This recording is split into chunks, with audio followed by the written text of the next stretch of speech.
സംസ്ഥാന ആരോഗ്യ വകുപ്പ് നടപ്പിലാക്കുന്ന സേഫ് കേരള ഇൻസ്പെക്ഷൻ പദ്ധതിയുടെ ഭാഗമായി എടത്തുരുത്തി ഗ്രാമപഞ്ചായത്തിലെ തട്ടുകടകൾ ഉൾപ്പെടെയുള്ള ഭക്ഷണശാലകളിൽ ആരോഗ്യ വിഭാഗത്തിന്റെ നേതൃത്വത്തിൽ മിന്നൽ പരിശോധനയിൽ ലൈസൻസ് ഇല്ലാത്ത 3 കുടിവെള്ള പരിശോധനാ ഫലമില്ലാത്തതും ശുചിത്വമില്ലാത്തതുമായ 5 വീതം ഭക്ഷണശാലകളും കണ്ടെത്തി. ഹെൽത്ത് കാർഡില്ലാത്ത 3 പേരെയും കണ്ടെത്തിയിട്ടുണ്ട്. ഭക്ഷണശാലകൾക്ക് ഇവ പരിഹരിക്കാൻ കർശനമായ നിർദ്ദേശവും നൽകി. 2 ഭക്ഷണശാലകൾക്ക് നോട്ടീസും നൽകിയിട്ടുണ്ട്. ചാമക്കാല കുടുംബാരോഗ്യ കേന്ദ്രത്തിലെ ഹെൽത്ത് ഇൻസ്പെക്ടർമാരായ CS Aneesh, MB Binoy, R Krishnakumar, VM Lini തുടങ്ങിയവർ പരിശോധനകൾക്ക് നേതൃത്വം നൽകി.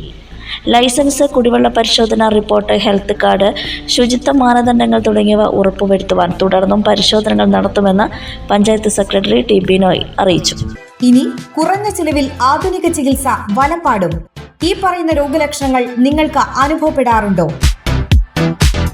മൂത്രത്തിൽ പഴുപ്പ്, രക്തം, നീറ്റൽ, രാത്രിയിൽ അറിയാതെയുള്ള മൂത്രം പോക്ക്, ലൈംഗിക പ്രശ്നങ്ങൾ, പ്രോസ്റ്റേറ്റ് സംബന്ധ രോഗങ്ങൾ, മൂത്രാശയക്കല്ല്, അനിയന്ത്രിതമായുള്ള മൂത്രം പോകൽ, കിഡ്നി സംബന്ധമായ രോഗങ്ങൾ, മൂത്രനാളിയിലെയും മൂത്രസഞ്ചിയിലെയും അർബുദം. എല്ലാ തിങ്കളാഴ്ചകളിലും പ്രശസ്ത യൂറോളജിസ്റ്റ് ഡോക്ടർ ജോജോ വർഗീസ് അക്കര രോഗികളെ പരിശോധിക്കുന്നു.